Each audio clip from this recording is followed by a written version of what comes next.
Can someone get recognized, appreciated, and rewarded at work by incorporating old-fashioned work ethics? Even double, triple, or quadruple their pay? Absolutely. This is the second part of a two-part video series in which I promise to show you how to double your pay and get recognized, appreciated, and rewarded at work. Yes, watch to the end, and I promise to show you how to negotiate a big pay raise from your employer, even double, triple, or quadruple your pay. Of course, this comes after you've implemented the principles in this video. If you earnestly desire to succeed in work and life and are looking for someone to show you how to become one of the best in your industry and enjoy the pay and benefits that go along with being a highly valuable employee, then this video is for you.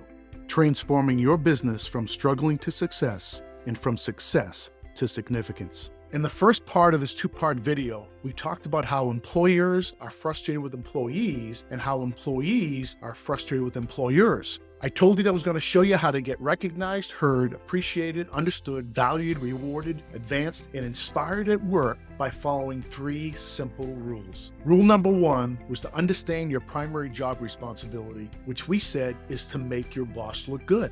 Rule number 2, which is always be proactive, not reactive. I told you that after you implement these 2 rules alone, it will take you from being an average employee, one of the 80% group, to one of the top 20% group of employees. The top 20% group is where you will start to see the recognition, appreciation, rewards that you are looking for. This is a group that you can start joining in a matter of a few months once you start implementing the principles in this video and detailed in my book, Double Your Pay, Get Recognized, Appreciated, and Rewarded at Work. Get ready for people to say, "What happened to you? You're not the same person who used to work here." Don't be surprised if promotions and pay raises come in 3 to 6 months once management starts seeing you as part of the 20% group. But before we get you into the top 4% group, there's something else that needs to be addressed: the value of your work. I'm talking about the actual job assignment you were hired to perform. Regardless of whether you dig ditches, design bridges, cut hair, or put rockets in orbit, you need to level up your game. In other words, you need to bring greater value to the products and services you provide than the average employee in the 80% group. That value is partially dependent on the quality and speed you perform your job assignment. You can implement rules number 1 and 2, but you will be limited in how far you can advance by your level of mastery of your trade skill, which is rule number 3. Rule number 3 is develop mastery, not mediocrity. I know that I said your primary job responsibility is to make your boss look good, but you were hired to perform a very specific task. Imagine if you were hired to make widgets, but you weren't very good at making them. You can implement rules number 1 and 2, but you'll be limited in how far you can advance by your level of mastery you demonstrate in making those widgets, which is rule number 3. If you're going to make your boss look good, you need to become the type of employee that every manager wants to hire.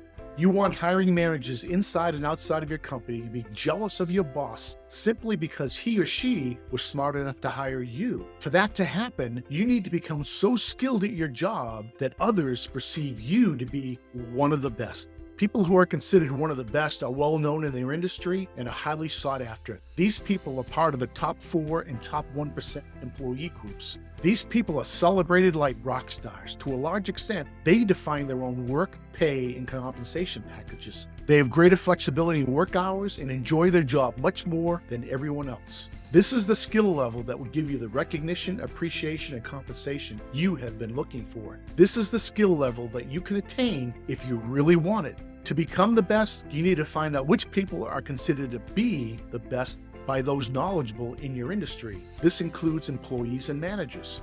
Start asking people who they think is the best at what you do, and you will start to hear the same names being repeated.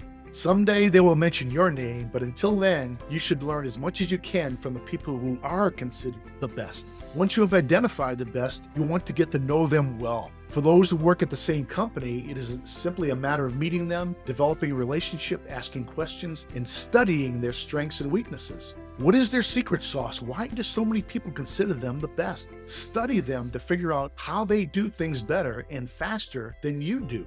Learn as much as you can from them. Try to do your job their way and see how it works for you. To master your craft and become one of the best at your job skill, you need to learn as much as you can about your craft, the company you work for, and the industry you are in. You need to be continuously learning. You need to become a sponge and soak up as much wisdom, understanding, and knowledge as you can every day. Learn to ask questions and take notes. Regardless of whether you're digging ditches or putting rockets into space, all jobs revolve around people, processes, and products and services. Who are your customers? What is their biggest need? What products and services do you offer, and how do they meet the customer's needs? What are your most profitable products and services? Which are the biggest revenue generators? What differentiates your company from the competitors?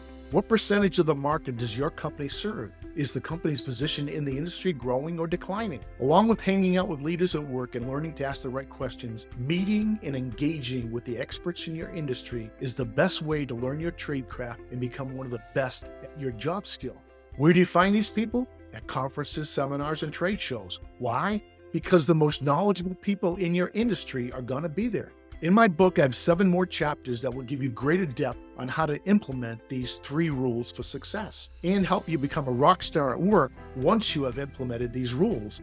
But now it's time for me to show you the money. I promise to show you how to be recognized, heard, appreciated, understood, valued, rewarded, advanced, and inspired at work by becoming invaluable to your company by following 3 simple rules. The more invaluable you become, the more you'll be valued by the ones who can reward you for your invaluableness. Now is the time for me to show you just how invaluable you have become to your company. The answer will surprise both you and your boss. I'm going to show you the numbers, but it'll be easy for you to understand the math when you follow along in my book. But here goes. If I was to ask most managers this question, how many people do you have to hire to find one employee that is a top 20% employee? The answer they would probably give is 5. By hiring 5, 20% of 5 equals 1, and thereby by hiring 5, they will find one top 20% employee. The correct answer is not 5, but 16 hires. In the same way, if I was to ask these same managers the question, how many people do you have to hire to find one employee that is a top 4% employee? The answer they would probably give is 25. By hiring 25, 20% of 25 times 20% equals 1, and therefore by hiring 25, they will find one top 4% employee. The correct answer is not 25, but 64 hires. Let's look at why using the Pareto principle. Let's assume you have 100 salespeople and you're trying to figure out how much more valuable a high-producing salesperson, someone in the 20% group, is compared to an average salesperson, someone in the 80% group. Let's assume their value is a direct multiple of how much more productive the top 20% salesperson is compared to the 80% salesperson. The answer is going to surprise you, I promise, regardless of whether you're an employee or an employer. Since each high-producing salesperson accounts for 4% of your sales, 80% of sales divided by 20 people, and each average salesperson accounts for 0.25% or 1/4% of your sales, 20% of sales divided by 80 people, the high-producing salesperson is 16 times more productive than your average salesperson. You get that by 4% divided by 0.25%, which is 16. Which means that if life was fair, the high-producing salesperson, the top 20% employee, would be paid 16 times as much as the average salesperson or the 80% group, because they are selling 16 times as much. However, the Pareto principle applies to all groups, including subgroups of itself. Therefore, let's apply the Pareto principle to the top 20% group to see how they compare with the top 4% group. Of the 20 high-producing salespeople that are in the 20% group, 4 of them, 20% of 20, are producing 64% of your sales, 80% of 80%. We will call these 4 salespeople in the company super salespeople. Using the logic explained above, these 4 super salespeople are 64 times more productive and more valuable than the average salesperson in the 80% group. 64% of the sales divided by 4 salespeople divided by 0.25% of sales equals 64. These super salespeople should be paid 64 times as much as the average salesperson, since they are selling 64 times as much as the average salesperson and 16 times as much as the 20% sales group. The top people in any field are far more productive and harder to find and replace than the average employee. This is why the average NFL football player in 2023 makes about $2 million, but the top players make about $25 million per year. The players and their agents and the team owners understand the Pareto principle. The amount of money they're willing to pay a player comes down to their productivity and how hard they would be to replace. Now, I am not suggesting that you can become a top 4% employee and then march into your boss's office and demand to be paid 64 times as much as the average employee, but double, triple, even quadruple your pay are realistic expectations for some. Many factors that will determine how much they're willing to pay, including how hard it will be to replace you. But regardless of how much a raise you qualify for, the numbers above are true. Your new invaluableness is extremely valuable to your boss and the company. Top 20% employees are hard to find. Top 4% employees are extremely rare. And those that are considered one of the best, the top 1%, well, you do the math, but the answer is over 200 times more productive than the 80% group.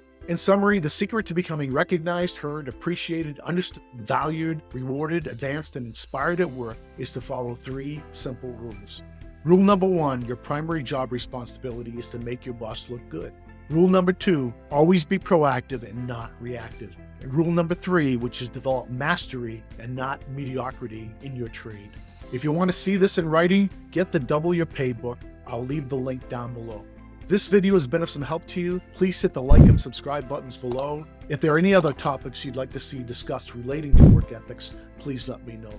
Until then, be blessed and keep doing business His way.